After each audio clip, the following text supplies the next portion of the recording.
আপনার কাছে আমি জানতে চাই এই দেহের ভিতরে আপনার নারী অংশটা কোন জায়গাটা?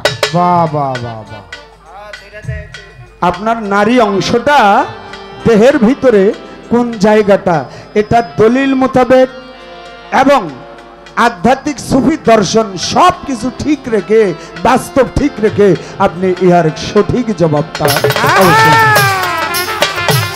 আমি এই দুটি কথা রাখলাম, আশা রেখে তার মীমাংসা করবেন। নিজেকে যে পুরুষ বলে দাবি করছেন বা পুরুষের পালা নিয়ে আমার সাথে গান করছেন, আপনি পুরুষ, এটা আমি বুঝি কিভাবে? টাকাটা দেখলে তো চোখটা বারবার ওদিক দিয়ে যায়।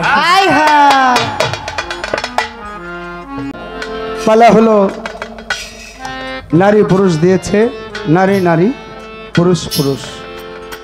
আল্লাহ পাক পৃথিবীতে দুইটা জাতি সৃষ্টি করেছে, একটা হলো নর আর একটা হলো নারী। প্রথম পুরুষ হলো সর্বপ্রথম এই পৃথিবী সৃষ্টির পরে প্রথম পুরুষ হলো আদি পিতা আদম আলাইহিস সালাম। আল্লাহ পাক প্রথম আরশে মুআল্লায় ৭০,০০০ ফেরেশতাদেরকে নিয়ে মিটিং করলেন। ৭০,০০০ ফেরেশতাদেরকে বললেন, আমি একজন খলিফা নিযুক্ত করতে চাই, একজন মানুষ বানাইতে চাই, একজন নেতা বানাইতে চাই। ফেরেশতারা তখন বললেন, আল্লাহ আপনার ইচ্ছার উপরে কারো ইচ্ছা চলে না, তারপরেও একটা কথা বলি, আপনি মানুষ সৃষ্টি করবেন, তার আগে আরো 5টা জাতি সৃষ্টি করছেন, হারিজ, মারিজ, সিংহ, অসুর, জিন। এই 5টা জাতি আপনার হুকুম মানে নাই, তারা নাফরমানি করেছে, মারামারি করেছে, হানাহানি করেছে, আপনি তাদেরকে ধ্বংস করে দিয়েছেন। আবার একটা জাতি তৈরি করবেন, তারা আবার মারামারি করে আপনাকে ভুলে যাবে। কেন আবার তৈরি করবেন? আমরাই তো আপনার তাসবিহ জপি, আমরাই তো আপনার নাম নেই, আমরাই তো আছি আপনার সেবার জন্যে, আবার কেন আর একটা দল তৈরি করবেন? আমার আল্লাহ বলেছে, ফেরেশতাগণ আমি যাহা বুঝি তোমরা তাহা কিছু বুঝো না।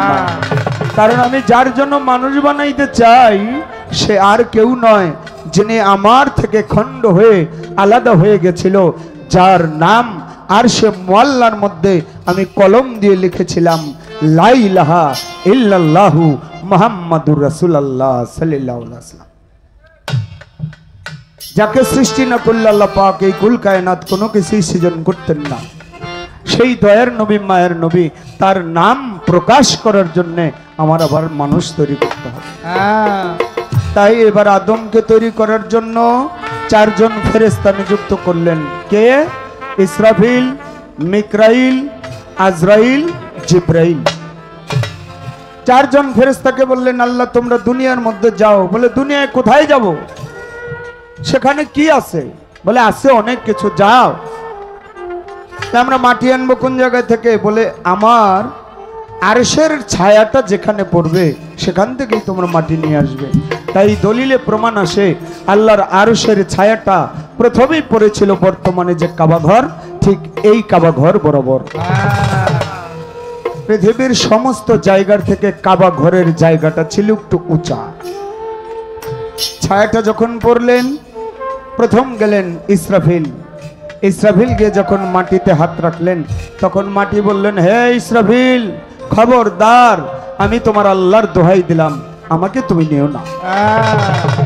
ইসরাফিল পরাজিত হয়ে চলে গেলেন। আসলেন মিকাইল। মিকাইল যখন আসলেন, মিকাইলকেও সেই একই কথা বললেন, আল্লাহর দোহাই দিলাম, আমাকে নিও না। চলে গেলেন। আসলেন জিব্রাইল। জিব্রাইল এসে যখন মাটিতে হাত রাখলেন, জিব্রাইলকে একই কথা বললেন, জিব্রাইল আমাকে তুমি নিও না, আমি তোমাকে আল্লাহর দোহাই দিলাম। জিব্রাইলও চলে গেল। পরিশেষে আজরাইলকে পাঠাইলো, আজরাইল এই মুহূর্তে তুমি চলে যাও, তুমি ছাড়া আর কেউ নাই। আজরাইল আসলেন, মাটিতে হাত রাখলেন। যখন হাত রাখলেন, মাটি বলতেছে, আজরাইল রে তুমি আমাকে নিও না, 3 জন ফেরেশতা চলে গেছে, তোমাকে আল্লাহর দোহাই দিচ্ছি, তুমি আমাকে নিও না। আজরাইল বলে, মাটি রে তুমি যেই আল্লাহর দোহাই দিতেছো ওই আল্লাহর হুকুমেই আমি আইছি। মাটি মনে মনে ভাবলো যে এই যে আসছে এই আমার না নিয়ে যাইব না। মাটি কয়, আজরাইল রে আসছো আমার নিবা ঠিক, কিন্তু আমার যৌবনকালে যদি তুমি আসতা তাহলে তোমার সাথে একটা খেলা হইতো। আসছো আমার শেষ বয়সে, তবে নিয়ে যাও। মাটির ভিতরে যখন থাপা দিলেন 70 গজ গর্ত হয়ে গেল। সেই গর্তের ভিতরে দেখে দাড়িওয়ালা এক বয়স্ক লোক বসে বসে 3 দানার এক তসবিহ জপতেছে, হা হে হু। এই হা এবং হে এবং হু এই 3 শব্দে আল্লাহ পাক এই দুনিয়া সৃষ্টি করেছে। মাটির ভিতরে ওই বৃদ্ধকে জিজ্ঞেস করে, তুমি কে? বলে, আমি কে জিজ্ঞেস করবে, তুমি তোমার মালিকের কাছে। মাটি নিয়ে যখন রাস্তা দিয়ে যায়, মকরুম অর্থাৎ ফেরেশতাদের সর্দার ছিল তখন, নাম হইল তার আবেদ, পরবর্তীতে নাম হইল তার মকরুম শয়তান। জিব্রাইল আজরাইলকে বলে, দাঁড়াও। বলে, না দাঁড়াবো না। বলে, দাঁড়াইতে হবে। বলে, না দাঁড়াবো না। আজরাইল গিয়ে যখন সামনে যাইতেছিলেন, শয়তান গিয়ে তার হাতের ভিতরে থাপা দিয়া মাটিগুলি ছিন্ন বিচ্ছিন্ন করে ফেললো। কিছু মাটি রয়ে গেল, ওই মাটিগুলি নিয়ে আজরাইল চলে গেল 7 আসমান পার হয়ে, আর ছিন্ন বিচ্ছিন্ন হয়ে দুনিয়ার ভিতরে বিভিন্ন জায়গায় পড়লো। দলিলে আসছে ওই ছিটে ছিটে যেই জায়গায় মাটি পড়ছে কিয়ামত পর্যন্ত ওই জায়গায় একটা করে মসজিদ হবে,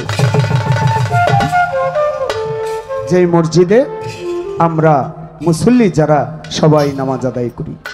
আমি আস্তে আস্তে বলার জন্য চেষ্টা করব। সেই মাটি নিয়ে কোরআন শরীফ আসছে, আদমের দেহটা বডিটা তৈরি করেছে শুকনো ঠনঠনে কর্দময় মাটি দ্বারা, আর সেই মাটি বেহেশতের ভিতরে রেখে তাকে মৈথুন করে তারপরে তার এই দেহটা তৈরি করলেন ধর পর্যন্ত। আল্লাহ কই এইটুক বানাইলে হইব? কই তাহলে কি করো? কই উপরে আরেকটু বানাও। উপরে মাটি দেয় কিন্তু থাকে না, মাটি দেয় থাকে না। আল্লাহ কয় নূরের গিলাফ দিয়ে ঢাকো। নূরের গিলাফ দিয়ে ঢাকলেন। আমার আল্লাহ নিজের হস্ত দ্বারা, নিজের হাত দ্বারা নিজের সুরতখানা আদমের বডির উপরে বসাই দিলেন। তাই তো কথা আসছে, খালাক আল্লাহ আদম আল্লাহ সুরতিহি, অর্থাৎ আদমের সুরতি হইল আল্লাহর সুরত। এই জন্য ময়মনসিংহের বৃহত্তর ময়মনসিংহের কবি জালালউদ্দিন খাঁ গান লিখেছে, এই সুরত দোজকে যাবে যে বলবে সে গুনাহগার, কি সুরত বানাইলেন খোদায় রূপ মিশিয়ে আপনা। তাই সেখান থেকে আমার জন্মদাতা, আমার গানের গুরু এজাহাবদান মাইজ ভান্ডারী, তার লেখা একটা গান দিয়ে আমি শুরু করব পালা। আরেকটু বাড়বে উপেক্ষা।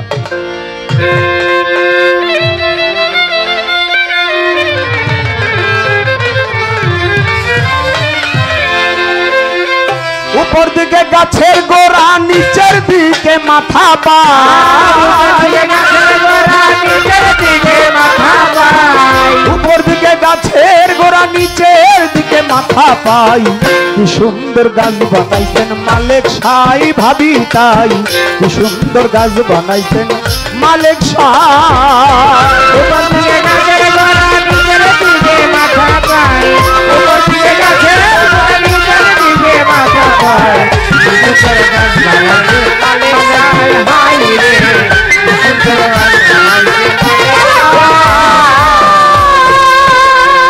মনরে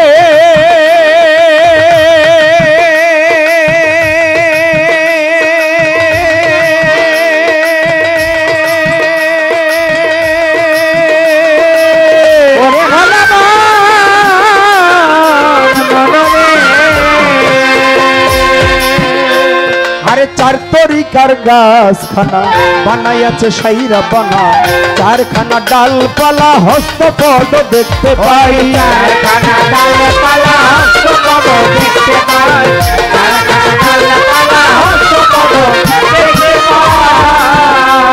আর চার তরিকার গাছ খানা বানাইয়াছে সাইরা বানা, চারখানা ডালপালা হস্তপদ দেখতে পাই।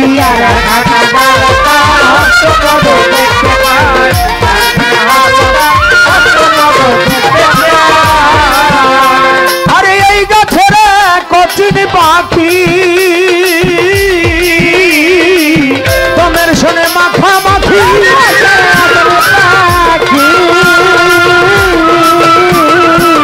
তোমের শোনে মাখামাখি, তোর দরজায় ঘুরে পাখি, না শিখাই তার প্রমাণ পায়।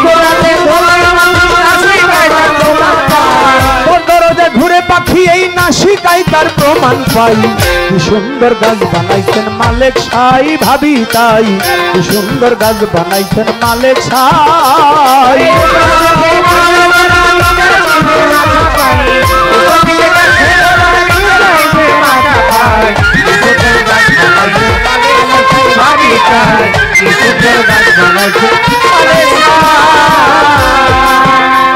আরে চার তরিকার এই গাছেতে দরকার তাই গাছে উঠিতে যাইয়া সেই গাছের কাছে শূন্য গোড়া দেখতে পাই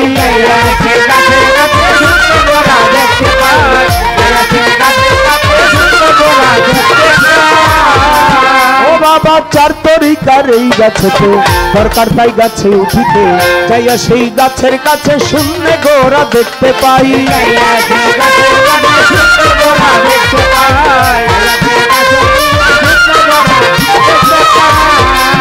ওই আমি গাছে উঠি কি প্রকারে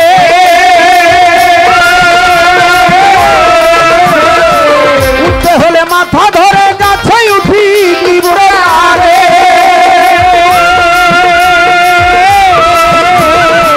উঠতে হলে মাথা ধরে মাটি হতে উঠতে গাছে গুরুর চরণ হাতে পাই মাটি হতে উঠতে গাছে গুরুর চরণ হাতে পাই কি সুন্দর গাছ বানাইছেন মালিক সাই ভাবি তাই কি সুন্দর গাছ বানাইছেন মালিক সাই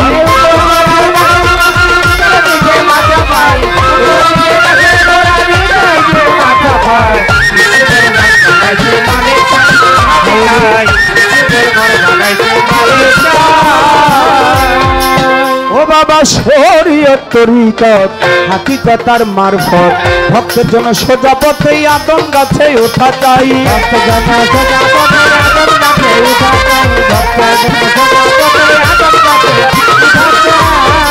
ও দেখো শরীয়ত তরিকত হাকিকতার মারফত ভক্তের জন্য সোজা পথে আদম গাছে ওঠা চাই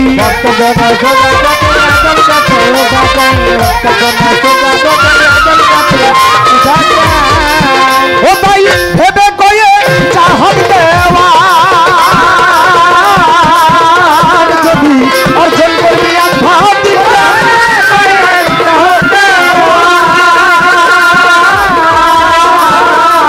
অর্জন করবি আধ্যাত্মিক জ্ঞান করিতে এই দেহের সন্তান মানুষের কাছে চলো যাই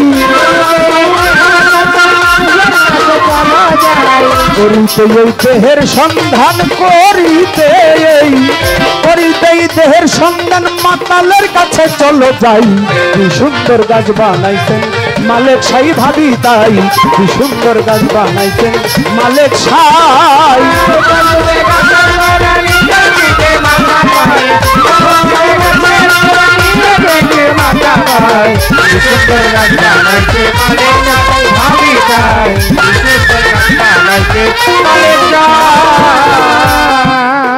ধৈর্য ধরে নীরব থাকেন পায়ে ধরে জানাই যেইভাবে পালা দিল কিছু বলতে চাই আমি প্রথমবারে প্রশ্ন করি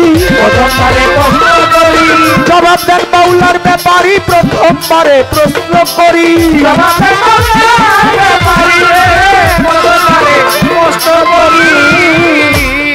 আমার যে গান উপর দিকে গাছের গোড়া এটা কোন গাছ আমরা এই পৃথিবীতে জড় জগতে যত গাছ দেখি সব গাছের গোড়া হলো নিচে মাথা হলো উপরে একটা আম গাছের ডাল কেটে ফেলেন সে গাছটা বাঁচবে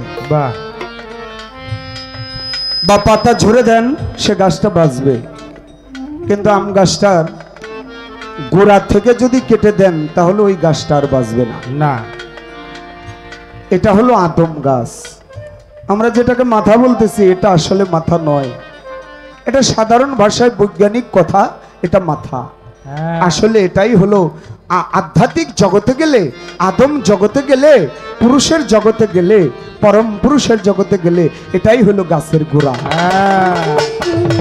একটা মানুষের আঙুল হাত কেটে ফেলেন সে মানুষটা বাঁচবে একটা মানুষের পাও কেটে গেলে ভেঙে গেলে সে মানুষটা বাঁচে কিন্তু এই ধর থেকে মাথাটা যদি আলাদা করে দেন ওই মানুষটা আর বাঁচবে না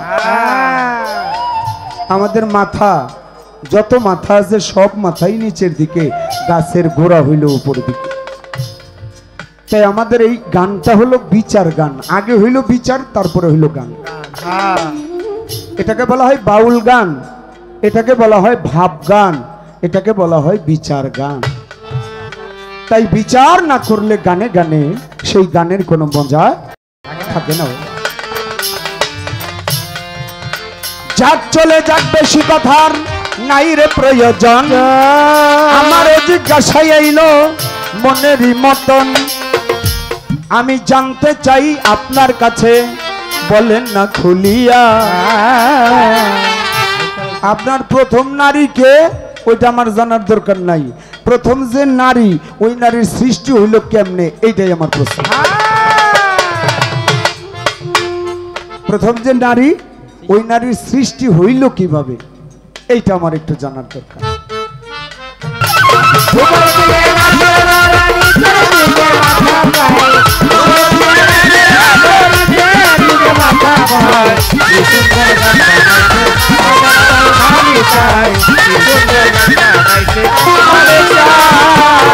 উপর দিকে গাছের গোড়া, নিচের দিকে মাথা পায়, উপর দিকে গাছের গোড়া, নিচের দিকে মাথা পাই। কি সুন্দর গাছ বানাইছেন মালিক সাহেব, ভাবি তাই। কি সুন্দর গাছ বানাইছেন মালিক সাহেব।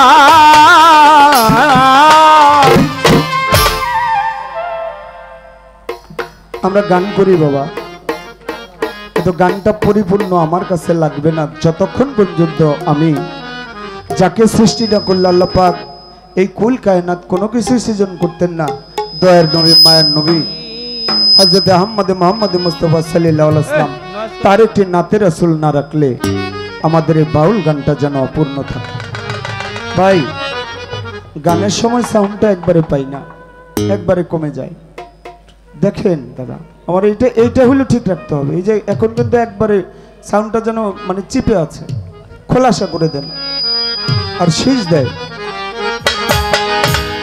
या मोहम्मद मुस्तफा नबी सल्ले वाला, या मोहम्मद मुस्तफा नबी सल्ले वाला, अरे सफायतर कंदारी मदीना वाला, सफायतर कंदारी मदीना वाला, अरे सफायतर कंदारी मदीना वाला, या मोहम्मद मुस्तफा नबी सल्ले वाला, मोहम्मद मुस्तफा नबी सल्ले वाला।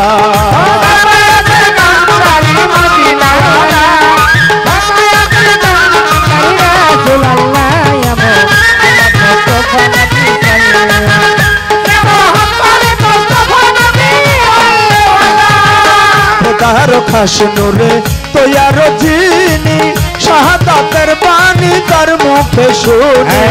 খোদার খাস নূরে তোয়ার জিনি, শাহাদাতের বাণী তার মুখে শুনি। খোদার খাস নূরে তোয়ার জিনি, শাহাদাতের বাণী তার মুখে শুনি। কোনো মাবুদ নাই এক আল্লাহ,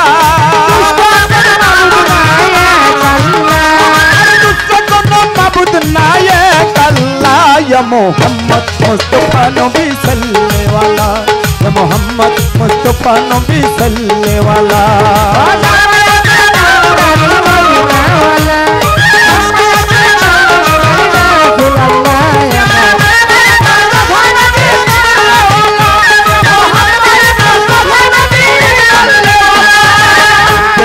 बोले नबी गोलापेर फूल, केउ बा बोले नबी नूरेर पुतुल, केउ बा बोले नबी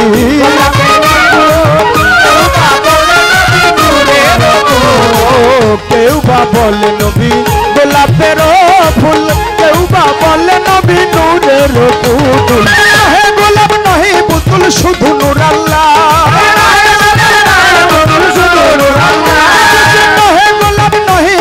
शुधु नूर आल्लाह। या मोहम्मद मुस्तफा नबी सल्ले वाला, मोहम्मद मुस्तफा नबी सल्ले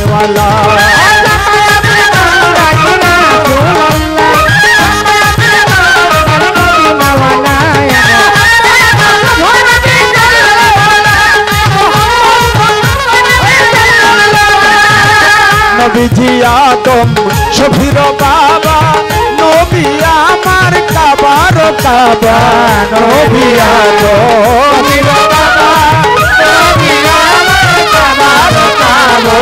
নবী আদম শফির বাবা নবী আমার কাবার কাবা নবীজির প্রেমে কাবা হইয়াছে কালা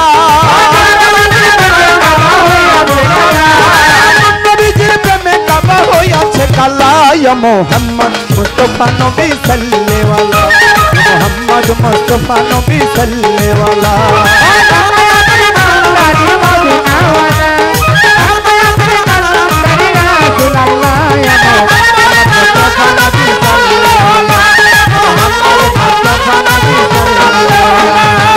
ভাবিয়া বলে মাওলানা নজরুলে দয়াল নবীর দেখা পাইলে ভাবিয়া বলে মাওলানা নজরুলে দয়াল নবীর দেখা পাইলে ভাবিয়া বলে ভান্ডারী নজরুলে দয়াল নবীর দেখা পাইলে আপন হাতে মালা গেথে পরাইতাম গলা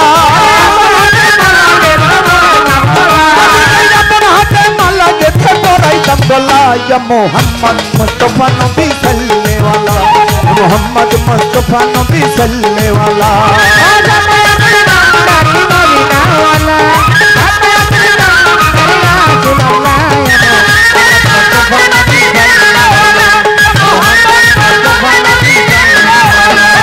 सफायतर कंदरी मदीना वाला सफायतर कंदरी मदीना वाला या मोहम्मद मुस्तफा नबी सल्ले वाला मोहम्मद मुस्तफा नबी सल्ले वाला या मोहम्मद मुस्तफा नबी सल्ले वाला পীড়িত দাস্য পীড়িত বাসল পীড়িত বধুর পীড়িত পীড়িতি তারাই তারাই জানে গো যার শোনে যার গোপন পীড়িতি পীড়িতি তারাই তারাই জানে গো যার শোনে যার ভাবের পীড়িতি পীড়িতি তারাই তারাই জানে গো যার শোনে তার মধুর পীড়িতি ও পীড়িতি তারাই তারাই জানে গো যার শোনে তার ভাবের পীড়িতি আমার আল্লাহর শনি নবীর পীড়িত আল্লাহর শোনে নবীর পীড়িত আমার আল্লাহর শনি নবীর পীড়িত নবীর সাথে উম্মতের পীড়িত গুরুর সাথে ভক্তের পীড়িত বাবার সাথে মায়ের পীড়িত বন্ধুর সাথে বন্ধুর পীড়িত নারীর সাথে পুরুষের পীড়িত দৈকার ভাইয়ের সাথে বোনের পীড়িত জগত সুখ খ্যাতি লো যার শোনে যার গোপন পীড়িতি পীড়িতি তারাই তারাই জানে গো যার শোনে যার ভাবের পীড়িতি পীড়িতি তারাই তারাই জানে গো যার শোনে তার ভাবের পীড়িতি ও পীড়িতি তারাই তারাই জানে গো যার শোনে তার মধুর পীড়িতি এখানে জল ভরতে আইলাম গো এই না সুরধ্বনির ঘাট ওই কি জানে জল ভরতে আইলাম গো এই না সুরধ্বনির ঘাটে ওরে এখানে জল ভরতে আইলাম গো এই না সুরধ্বনির ঘাট মাতালের দিকে চাইয়া থাকি কলসি নিচে তোতে গো যার শোনে যার গোপন পীড়িতি পীড়িতি তারাই তারাই জানে গো যার শোনে যার ভাবের পীড়িতি ও পীড়িতি তারাই তারাই জানে গো যার শোনে তার ভাবের পীড়িতি পীড়িতি তারাই তারাই জানে গো যার শোনে তার মধুর পীড়িতি আরে কিসের আমার রান্তন বারণ লো আলস্যই কিসের বাতা কর ওই কিশোর আমার রান্তন বারণ লো আলস্যই কিশোর হলুদ ওরে কিসের আমার রান্তন বারণ লো আলস্যই কিসের হলুদ বাটা আখি জলে ছল ছলা ছল আখি জলে ছল ছলা ছল ভাইসা গেছে পাটালো যার শোনে যার গোপন পীড়িতি পীড়িতি তারাই তারাই জানে গো যার শোনে যার ভাবের পীড়িতি ও পীড়িতি তারাই তারাই জানে গো যার শোনে তার মধুর পীড়িতি ও পীড়িতি তারাই তারাই জানে গো গুরুর সঙ্গে ভক্তের পীড়িতি বেশ তো ভালো পাইলাম পাল্লা পাল্লা মন্দ না ওরে বেশ তো ভালো দিল পাল্লা পাল্লা মন্দ না আমি আস্তে ধীরে রাসভাতে করব বর্ণনা নারী আর পুরুষ আজকে চলছে পাল্লা গান যেইভাবে তে বসে শুনছেন হিন্দু মুসলমান নারী আর পুরুষ আজকে চলবে পাল্লা গান যেইভাবে তে বসে শুনছেন হিন্দু মুসলমান যে এমনি করে সুন্দরভাবে থাকিলে নীরব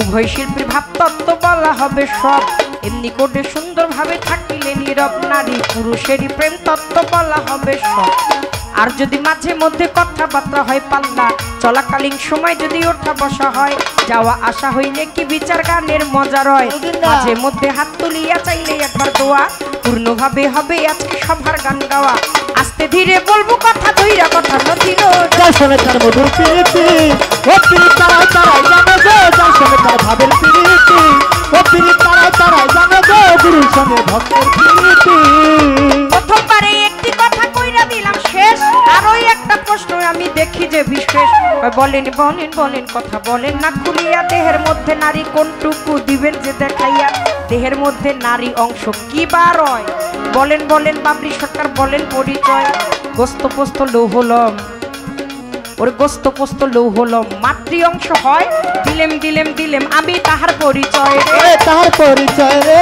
তাহার পরিচয় চারটি অংশ আপনার মায়ের গোস্ত পোস্ত লৌহ লোক বাবার 4 মায়ের 4 আল্লাহর দেয়া 10 18 মোকামের মাঝে মানুষ খেলছে মহারস আল্লাহ পাকের দেয়া 10টি ইন্দ্রিয় আপনার মধ্যে আছে কথা বলছি বাক শক্তি আমি আপনাদের সামনে গান করছি আজকে এই যে আমার যে আওয়াজ এটা হচ্ছে আমার আল্লাহর দেয়া আল্লাহ প্রদত্ত শ্রবণ শক্তি কানে শুনতে পাচ্ছেন আল্লাহ ধরার শক্তি চলার শক্তি বলার শক্তি দেখার শক্তি গুর্জমূলে লিঙ্গমূলে নাভিমূলে 10টি ইন্দ্রিয় শক্তি এটা আল্লাহ প্রদত্ত আর মায়ের অংশ আছে আপনার দেহের মধ্যে গোস্ত পোস্ত লৌহ লোক বাবারও 4টি অংশ আছে হাড় রগ মণি মগজ যেহেতু কথাটা আমি তাকে প্রশ্ন করতে পারতাম কিন্তু এই দিকে না থেকে কথাটা একটু বাড়ায় নিয়ে যায় এক জায়গা দিয়েই ঘোরার কোনো দরকার নাই পিতৃর 4টি অংশ হাড় রগ মণি মগজ আর মায়ের 4টি অংশ গোস্ত পোস্ত লৌহ লোম এটাই হলো মাতৃ অংশ জেনে রাখা ভালো আপনার কাছে একটা প্রশ্ন আমার জানা দরকার আপনার কথা ধরেই বলেন তো শুনতে পারলাম আমার আল্লাহ পাক 4 জন ফেরেশতাকে ডেকে বলে ফেরেশতা বলতেছি খুলিয়া মানব বাগান সৃষ্টি করব প্রেম খেলা প্রেমের লাই প্রেম লীলায় আমি মগ্ন থাকবো যাব যে হাসিয়া ইসরাফিল মিকাইল জিবরাইল কিন্তু হয় আজরাইল রে পাঠাইছিল দিছে পরিচয় রে দিছে পরিচয় রে দিছে পরিচয় জিবরাইল ইসরাফিল মিকাইল গেছে ব্যর্থ হইয়া আল্লাহর কসম দেই রে ফেরেশতা যাও না ফিরিয়া আমার কোল হইতে সন্তান তুমি কাইরা নিও না আজরাইল রে বলছিল তখন মাটি বলছিল বিনাইয়া আজরাইল কয় ওরে মাটি তোমার জানাই যেই আল্লাহর দোহাই দেও রে আল্লাহ পাঠাইছে তাই রে আমায় পাঠাইলো তাই রে আমায় পাঠাইলো তাই বলছে যে তুমি আমি তোমার কথা হাকিম নরে তাও হুকুম নরে না বিচারকের আসন একজন জজ বিচার করবে তার প্রমোশন হইতে পারে বা তিনি ওই চেয়ারটা ছেড়ে দিতে পারে হাকিম নড়বে কিন্তু হুকুম কোনোদিনও নড়বে না মাটি তুমি যার কসম দিচ্ছ আমাকে আমি তোমার কসম শুনবো নাকি যে হুকুম করছে আমি তার কথা শুনবো তুমিও যার সৃষ্টি আমিও তার সৃষ্টি তোমার এই কসম আমি রাখতে পারবো না তোমার আমার নিতেই হবে নিয়ে গেল ওই যে রাস্তার মধ্যে থাপ্পা দিল মাটি পড়ে গেল আমার একটু জানার দরকার আপনি বলেন সেদিন মাটিটা ছিন্ন বিচ্ছিন্ন হয়ে যে পড়ে গিয়েছিল এক এক জায়গা থেকে এক একটা দেশ থেকে মাটিটাকে কুড়িয়ে এক জায়গায় করেছিল এনেছিল এর জন্য দেহের অঙ্গ প্রত্যঙ্গের এক এক স্থানের মাটি দিয়ে এক একটা দেহের অঙ্গ প্রত্যঙ্গ বানায় হ্যাঁ কারো মুখটা একটু ফর্সা হ্যাঁ। হাতটা দেখবেন কালো পেটের সাথে পিঠের কালারের কিন্তু মিল নাই নাই। আছে নাই দাঁতের সাথে নাই স্কিনের কোনো মিল আছে নাই পাতার সাথে নাই এই দিকের কোনো মিল আছে নাই এক একটা এক এক রকম না দেখতে হ্যাঁ একটু জানার দরকার বলেন সেদিন মাটি কোন কোন জায়গায় পড়ছিল কোথা থেকে আনছিল আর কোন জায়গার মাটি দিয়ে আপনার দেহের কোন কোন স্থান বানানো হয়েছে এই খবর লো হাত কি দিয়ে কোন অঞ্চলের মাটি দিয়ে বানানো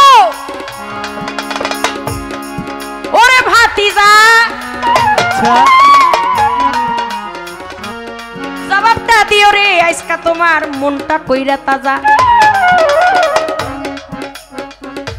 আরো একটা প্রশ্ন করব দাঁড়াইয়া সভায়, বসে শুনবেন সকলে মিলিয়া রে সবাই রে মিলিয়া সবাই আমি একটু আপনার পরিচয়টা চাই। আপনি যে আজকে পুরুষের পক্ষে আলোচনা করবেন, আগে আপনার ফাউন্ডেশনটা একটু দাঁড় করানো উচিত। হ্যাঁ কি পক্ষে আলোচনা করবেন, সার্টিফিকেট কি আছে আপনার? নিজেকে যে পুরুষ বলে দাবি করছেন বা পুরুষের পালা নিয়ে আমার সাথে গান করছেন, আপনি পুরুষ এটা আমি বুঝি কিভাবে?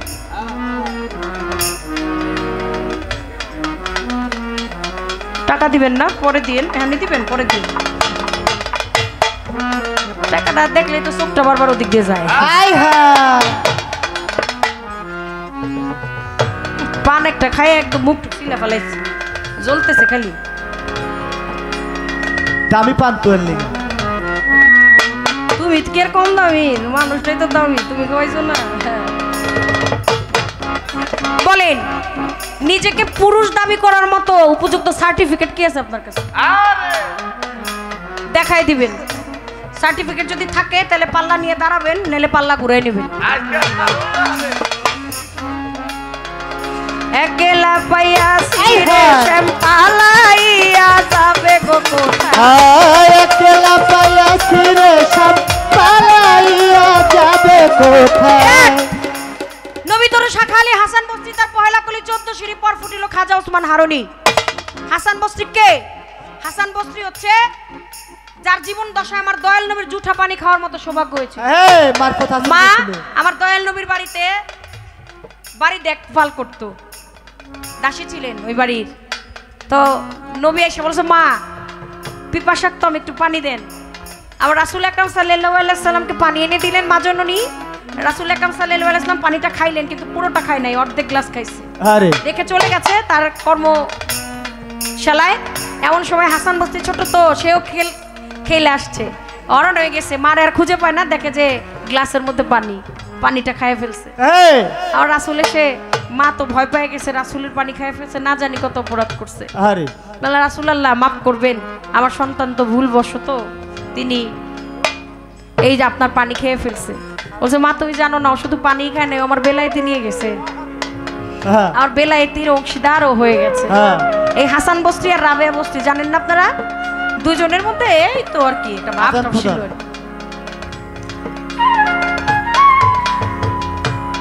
হাসান বস্তি দেখে একদিন রাবেয়া বস্তি বস্ত্রা না করে বাড়ি, তাই তো রাবেয়া বস্তি নাম তাই ধরি। পাখি নিয়া খেলা করে রাবেয়া ভাই, হাসান বস্তি লক্ষ্য করে দেখে রে তাকাই। এবার হাসানেও গেছে খেলতে, পাখি যায় উড়িয়া, দূর দূর কইরা ভয়ে কাপে হাসান রে দে ইয়া পাখি। হাসান রে দেখিয়া রে, হাসান রে দেখিয়া। হাসান বলে, ও রাবেয়া কেমন জানি হয়, তুমি খেলা করো আমারে দেখা ভয়ে যায় রে পালায়। হাসান রে কয়, রাবেয়া বস্তি বন্ধু তোমার কাছে জানতে চাহি, কি দিয়ে নাস্তা করেছো একটু শোনাও তার কাহিনী। কয়, পাখির মাংস দিয়া রুটি খাইয়া আইছি জানাই। রাবেয়া কয়, এর জন্যই ভয় পাইছে জবাই করছো দেখছে রে তাকাই। বাদ দাও আর জবাই করব না, বলি তোমারে আসো একটু টিলোস ফিলোস খেলি।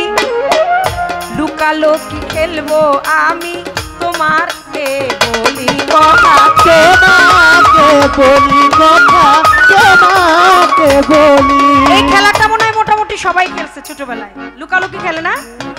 হ্যাঁ, একজনে টিলোস ফিলোস না, একজন লুকায় আর একজন কয়, এই আমি লুকাইলাম, তুই কিন্তু সংকেত দিস। সংকেতটা কি করটু?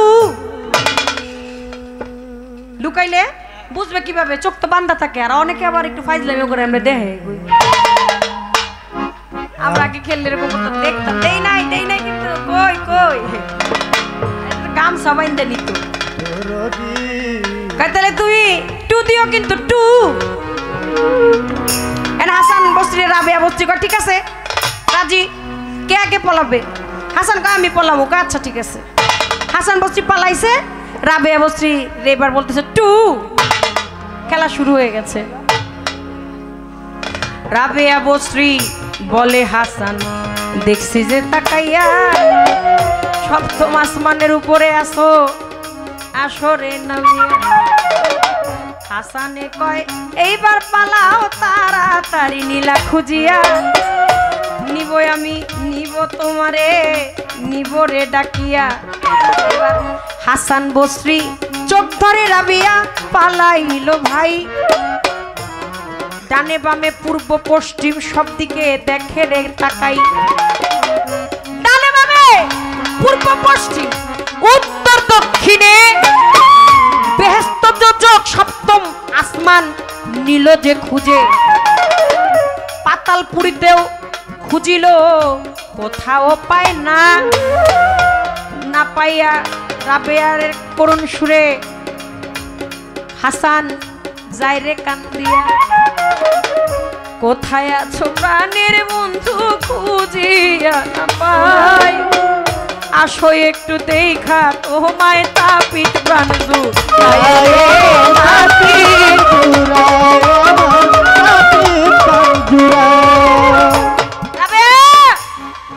আমি হেরে গেছি পাই না খুঁজে তোমার ডানে খুঁজি বামে খুঁজি পূর্ব পশ্চিম সব জায়গায় খুঁজি বেহেশতে খুঁজলাম দোজকে খুঁজলাম সপ্তম আসমানে খুঁজলাম পাতালপুরীতে খুঁজলাম কোথাও তো তুমি নাই রে বন্ধু কই আসো আসো রাবেয়া কয় হাইরা গেছো কয় হ মুহূর্তের মধ্যে সামনে চলে আসছে এত খোঁজা খুঁজলাম তোমারে কোথাও তো পাইলাম না ডাকার সাথে সাথে চলে আসলা তারে তো খুব বেশি দূরেও ছিল না আমি যে তোমারে পাইলাম না খুঁজছো কই কয় এই বর্ণনায় এই জায়গাগুলো তো খুঁজছি কয় এত দূরে দূরে খুঁজলে কি বন্ধুর দেখা মিলে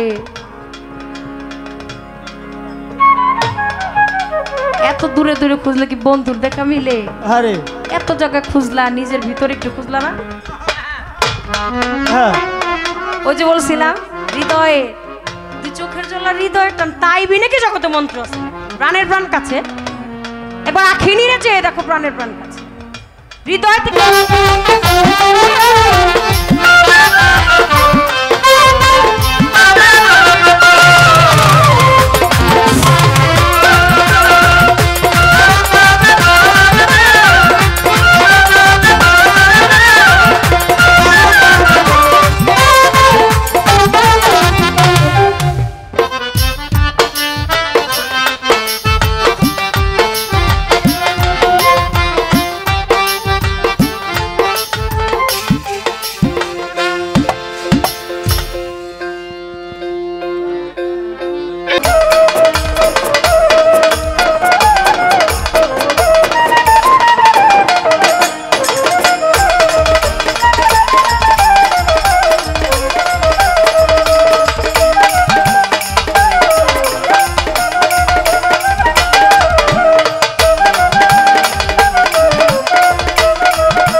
বাবা